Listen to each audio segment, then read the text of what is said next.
Well, I went into the Navy when I was just about a week before I was 18. 1943, about March 18th, something like that. And fortunately, I went in for a minority cruise, which is till I was 21. Otherwise, I'd have had one more year to be in the Navy. And of course, by the time I was ready to get out, I was ready to get out. Well, I went up to Farragut, Idaho, where I took my boot camp. And then right after that, went into the Navy radio school and became a radio operator. Then I was transferred down to Los Angeles, out at Chavez Ravine, the Navy Armory. And there I went through a communications pool school to become a radioman on a merchant ship in the gun crew. And so from there, I went up to San Francisco and went aboard the first ship. It was a merchant ship, the Cape San Blas. Being a merchant ship, we were not one of the fighting vessels. And so we were taking supplies in afterwards. And they were loading gasoline, 50-gallon drums, and 105 millimeter ammunition. We had one hold full of ammunition, and the other 4 holds were full of gasoline. So we were a floating bomb.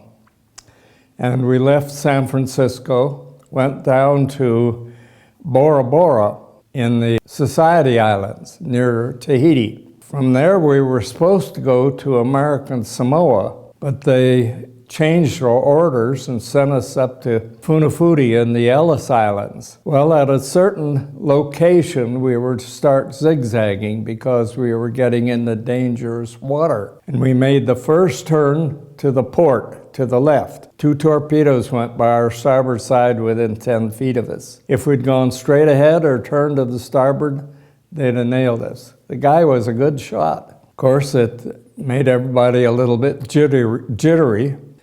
We passed one ship in one of the harbors that they had run it aground. It had been hit by a torpedo, and there was a hole big enough to drive a couple of trucks through. So we were thankful that those 2 torpedoes missed us. Then we offloaded some of the cargo at Enewetak, went back to American Samoa. I enjoyed it there. Everything was peaceful, and the natives were friendly. And it was interesting to watch the Fiti guards, which are the Samoans that are in the Navy.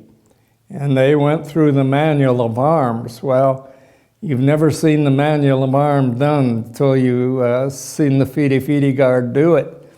They were really good. From there, we went to Noumea, New Caledonia, and spent about a month there. And while we were there, we went out to a firing range and did a little practicing.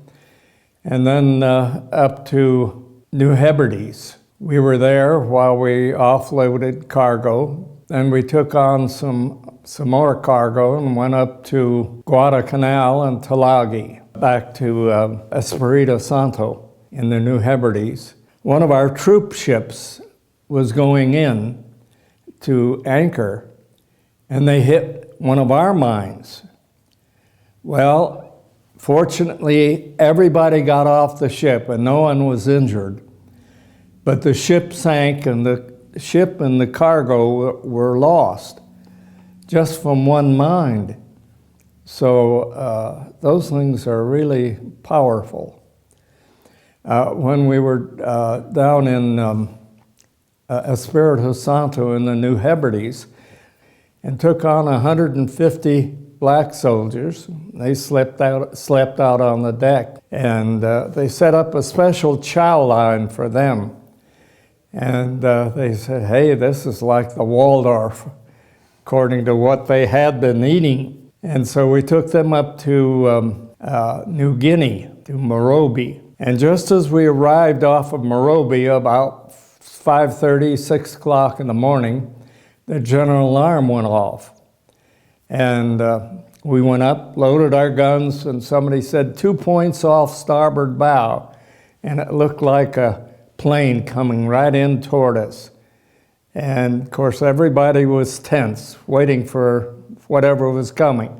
And all of a sudden, it started flapping its wings. It was a goonie bird, and it looked exactly like a fighter plane coming in. We offloaded the soldiers. We went back to the New Hebrides and then back to San Francisco. Well, our next trip out, we went straight from San Francisco to the Russell Islands, which are about 30 miles north of Guadalcanal. And while there, we saw some rather interesting things. We went ashore on Tulagi, and we went ashore on Guadalcanal. And as we were going to after the mail, we passed an area that was hit by a Japanese bomb, and it just happened to be an ammunition dump. And there was nothing left, not even the trees. We went back to San Francisco. Then the third trip out, we went to Pearl Harbor. And from there, we went to Eniwetok, and then on up to Guam. We were going up to Iwo Jima. They told us that the Japanese had sowed floating mines, and every once in a while people would spot them. We're proceeding along. We had a fellow up on the bow, as a lookout up there, who was from Missouri, and he called the bridge, and he said, "Sir, are those things about as big as a pumpkin with horns sticking out?" And the gunnery officer says, "Yeah, why?" He says, "Well, sir, there's one day to hade." So we quickly changed our course. We didn't try to blow it out of the water. Why, I don't know, but they didn't. One of those blew up near a hospital ship. One of the officers was shooting at it with a 30-06 and hit it, and it blew up. Well, it knocked all the basins and toilets off the bulkhead on that side of the ship. Really tore it up inside quite badly. And they were quite a ways away from it, 100 yards or more. So you can see the power of those mines. Up at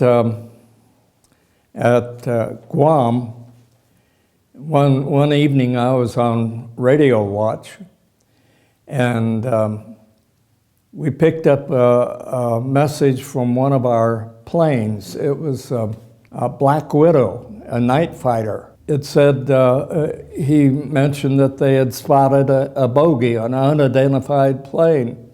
And he said, "We'll try visual communication before we shoot." And apparently they found out that it was an American, because they didn't, there was no report of a plane being shot down. But even at that time, when they had pushed the Japanese back quite a ways, there was still danger of them sending a suicide plane down to disrupt things. We had a rather interesting experience at Saipan. As we were getting ready to go in past the torpedo nets, our ship just was dead in the water. The engines quit.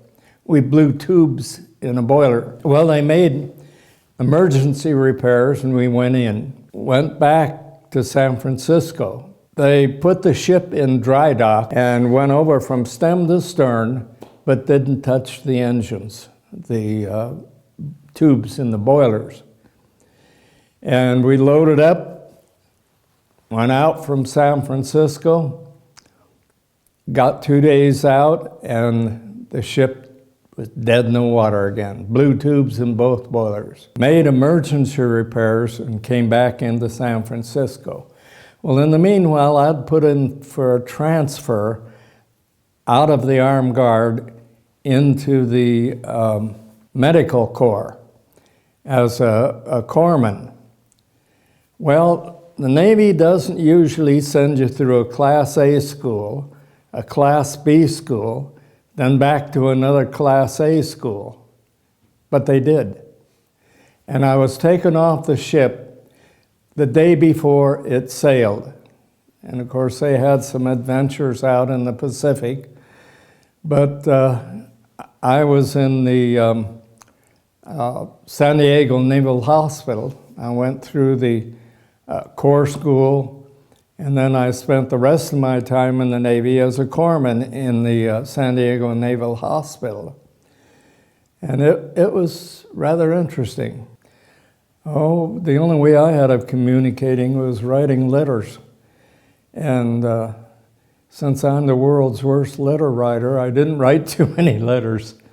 But we got mail whenever we were in port. And 2 days before we sailed on the first trip out, I received a roll of Signs of the Times and youth instructors, which I put in my locker, and about 6 months later, I got them out and started reading them. And that's what interested me in becoming a Seventh-day Adventist. And while I was in the Navy, I joined the church. My brother had gone into the National Guard in January of '41. Well, he was in for a year, he thought. But he was just put right into the Army when Pearl Harbor was bombed. In fact, he was on troop ship 2 days out from San Francisco when they bombed Pearl Harbor. And they turned around, came back, got up a convoy, and went on over. So he was overseas for 43 months, went in on 5 invasions, and never got a scratch. But he spent 2 weeks in the hospital with athlete's foot. So you never know. My brother never talked much about his invasions, but it affected him. It's a real, well, you might say adventure, yet I wouldn't want to go through it again. It was, well, you're on such a tension all the time, 24 hours, because you never know what's going to happen next. So the Navy was quite an experience, and it helped me to grow up a lot. But it was a pretty rough way to grow up. About a week or so after my birthday, when I was 21, and I was in for 3 years, 16 days, 2 hours and 45 minutes. I had it timed out in the minute, but we were glad when it was all over.